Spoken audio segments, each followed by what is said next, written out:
Hello friends, welcome to my channel. आज की video में मैं आपके साथ में कोई टेक्निक शेयर नहीं करने वाली हूँ, कोई भी प्रेयर या कोई मेथड नहीं शेयर करने वाली हूँ जिससे आप अपनी डिज़ायर को मैनिफेस्ट करो, ठीक है। बट मैं आज आपको कुछ बताने वाली हूँ जिसको अगर आप फॉलो करोगे, जिसको अगर आप करोगे तो आप अपनी विश को, अपनी डिज़ायर को ज़रूर से पूरा कर सकते हो, ठीक है। तो वीडियो में आगे बढ़ने से पहले मैं आपको एक स्टोरी सुनाना चाहती हूँ। ये स्टोरी है दो दोस्तों की। एक दोस्त है ए और दूसरा दोस्त है बी, ठीक है। इन दोनों ने शर्त रखी कि जो एक पहाड़ी में चढ़ने की, ठीक है। इन दोनों ने शर्त रखी कि जो पहाड़ी में पहले जाएगा वो जीत जाएगा, ठीक है। ऐसा उन्होंने शर्त रखी। तो जो ए था उसने अपना पूरा प्लानिंग करी जाने के लिए, ठीक है ना। बहुत सारा सामान अपने साथ रखा, बहुत से गर्म कपड़े रखे, पानी की बॉटल्स रखी, खाने पीने का सामान रखा, मेडिसिन्स रखी, ठीक है। बहुत सा सामान उसने अपने साथ इकट्ठा किया, मीन्स उसने बहुत सा लगेज अपने साथ रखा। और जो दूसरा था बी, उसने अपने साथ कुछ नहीं रखा, सिर्फ उसने एक पानी की बॉटल रखी और कुछ ड्राई फ्रूट्स रखे खाने के लिए। तो इन दोनों ने जब रेस स्टार्ट की तो जो ए था उसके पास बहुत सारा सामान था जिसकी वजह से बहुत भारी फील कर रहा था। बट जो बी था वो बहुत हल्का फील कर रहा था, वो बहुत लाइट था और इसीलिए वो बहुत ही मस्ती से, बहुत ही मज़े से पहाड़ी पर चढ़ पा रहा था। लेकिन जो ए था वो पहाड़ी पर नहीं चढ़ पा रहा था। क्यों नहीं चढ़ पा रहा था? क्योंकि उसके पास बहुत भार था, बहुत लगेज था, बहुत सारा सामान था। इसीलिए इन दोनों दोस्तों में से आपको बताना फिर कौन जीता होगा। दोनों दोस्तों में से बी जीता। बी किस लिए जीता? क्योंकि जो बी था वो लाइट होके चल रहा था, वो हल्का होके चल रहा था, वो मज़े में चल रहा था, ठीक है। बट जो ए था वो किस लिए हार गया? उसने किस लिए उस गोल को अचीव नहीं कर पाया? क्योंकि वो अपने साथ बहुत सारा भार लेके चल रहा था, बहुत सारा सामान लेके चल रहा था, ठीक है। तो ये कहानी मैंने आपको इसलिए सुनाई है क्योंकि अगर हम भी कोई अपनी लाइफ में कोई गोल अपने लिए रखते हैं या किसी चीज़ को मैनिफेस्ट करना चाहते हैं, हमारी कोई ड्रीम है जिसको हम पूरा करना चाहते हैं, तो उस ड्रीम को हम तब तक नहीं अचीव कर सकते, तब तक नहीं मैनिफेस्ट कर सकते, तब तक नहीं पूरा कर सकते जब तक हम भी भारी होंगे, ठीक है।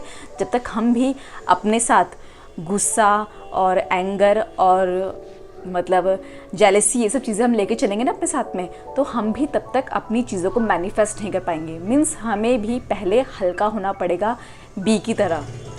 हमें भी सिर्फ वही चीज़ें अपने साथ लेके आगे बढ़ना है, उन्हीं चीज़ों को लेके हमें आगे बढ़ना है जिस चीज़ की हमें ज़रूरत है। हमें मस्त रहना है, हमें खुश रहना है और हमें इंजॉय होकर अपनी चीज़ों को मैनिफेस्ट करना है। अगर हम बहुत भारी होकर, बहुत टेंशन में और कंपटीशन में, मीन्स किसी को पीछे धकेलने की हमारी वो है कि हम किसी को दुखी करके अगर हम आगे बढ़ने की कोशिश करेंगे तो शायद हम अपनी डिज़ायर को या अपने गोल को या जिस चीज़ को हम मैनिफेस्ट करना चाहते हैं उस चीज़ को हम मैनिफेस्ट नहीं कर सकते, उस चीज़ को हम पूरा नहीं कर पाते। और यही वजह है कि हम में से अधिकतर लोग लॉ ऑफ अट्रैक्शन की बहुत सी टेक्निक यूज़ करते हैं। मैं भी उनमें से एक हूँ। हम में से सभी ऐसा करते हैं कि हम लॉ ऑफ अट्रैक्शन को अच्छे से, मतलब हम उसको फॉलो करते हैं, हम हर टेक्निक यूज़ करते हैं, हम हर चीज़ करते हैं, बट हम चीज़ों को मैनिफेस्ट नहीं कर पाते। तो हम चीज़ों को मैनिफेस्ट इसीलिए नहीं कर पाते क्योंकि हम अपने अंदर किसी व्यक्ति को लेकर ऐसी सोच हमारी है, इतना नेगेटिव हम सोचते हैं, नेगेटिव बोलते हैं, या हमारे अंदर इतना कूड़ा जमा है, ठीक है ना, इतना भार हमारे अंदर है कि जिस चीज़ को मैनिफेस्ट करना चाहते हैं वो चीज़ हम क्लियर नहीं देख पाते, ठीक है। मेरे पास मैसेज आए थे कि मैम, हम जिस चीज़ को मैनिफेस्ट करना चाहते हैं उस चीज़ को अगर हम विजुलाइज टेक्निक के थ्रू उस चीज़ को मैनिफेस्ट करने की सोच रहे हैं तो हम उस चीज़ को विजुलाइज नहीं कर पा रहे, मतलब कि वो एक क्लियर इमेज अपने माइंड में नहीं देख पा रहे हैं। तो वो इसीलिए हो रहा है, आप जब विजुलाइज करने बैठते हो तो आप जिस चीज़ को मैनिफेस्ट करना चाहते हो उस चीज़ की क्लियर इमेज इसीलिए नहीं देख पा रहे हो क्योंकि आपके और जो आपकी ये इच्छा है, जिस चीज़ को आप मैनिफेस्ट करना चाहते हो, जो आपका ड्रीम है या डिज़ायर है, उसके बीच अभी बहुत सारा क्या है, कचरा है, धूल है, नेगेटिविटी है, ठीक है। जब वो साफ़ होगा तभी आपको वो चीज़ क्लियर दिखाई देगी, ठीक है। तभी आप और उसके बीच में ट्रांसपेरेंसी आएगी, ठीक है। तभी आप उस चीज़ को विजुलाइज कर पाओगे और तभी वह चीज़ मैनिफेस्ट हो पाएगी, ठीक है। तो लॉ ऑफ अट्रैक्शन तभी काम करता है जब हम हल्के होकर, खुश होकर, पॉजिटिव माइंड के साथ और प्यार के साथ हम आगे बढ़ते हैं। इन सब चीज़ों को अगर हम साथ लेके आगे बढ़ते हैं तो हम हल्के रहते हैं।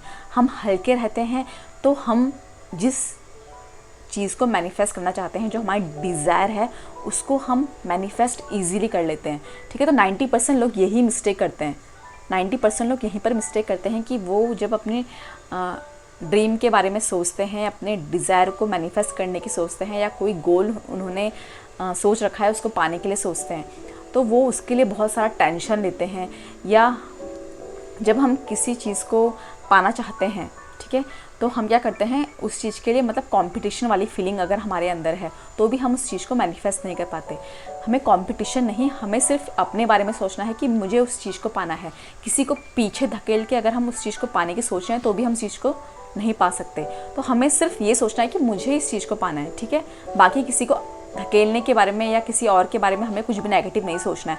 अगर हम किसी के बारे में अच्छा नहीं सोच सकते, इट्स ओके, बट हमें उसके बारे में नेगेटिव नहीं सोचना है। ठीक है, अच्छा नहीं सोच सकते, कोई बात नहीं, उसके बारे में हमें बुरा भी नहीं सोचना है, चाहे वो कोई व्यक्ति हो, कोई वस्तु हो, या वो कोई भी चीज़ हो। ठीक है, चाहे अपने लिए ही आप कुछ सोच रहे हो, अच्छा नहीं सोच सकते कोई बात नहीं, लेकिन आपको नेगेटिव नहीं सोचना है, गलत नहीं सोचना है। ठीक है, तभी हम चीज़ें मैनिफेस्ट कर सकते हैं, तभी आप भी अपने डिज़ायर को, अपने ड्रीम्स को मैनिफेस्ट कर सकते हो। कोई भी टेक्निक तभी काम करती है जब आप खुश रहते हो। अदरवाइज़ आप कितने टेक्निक्स यूज़ कर लो, कितने भी आप प्रेयर कर लो, मंत्रों का उच्चारण कर लो, हवन पूजा करवा लो, वो तब तक काम नहीं करेगा जब तक आप खुश नहीं रहते, जब तक आपके अंदर पॉजिटिविटी नहीं होती। ठीक है, तो दोस्तों आई होप आपको आज का वीडियो अच्छा लगा होगा। वीडियो अच्छा लगा तो please like, share, subscribe to my channel. मिलते हैं अपने नेक्स्ट वीडियो में, तब तक thank you so much and good bye.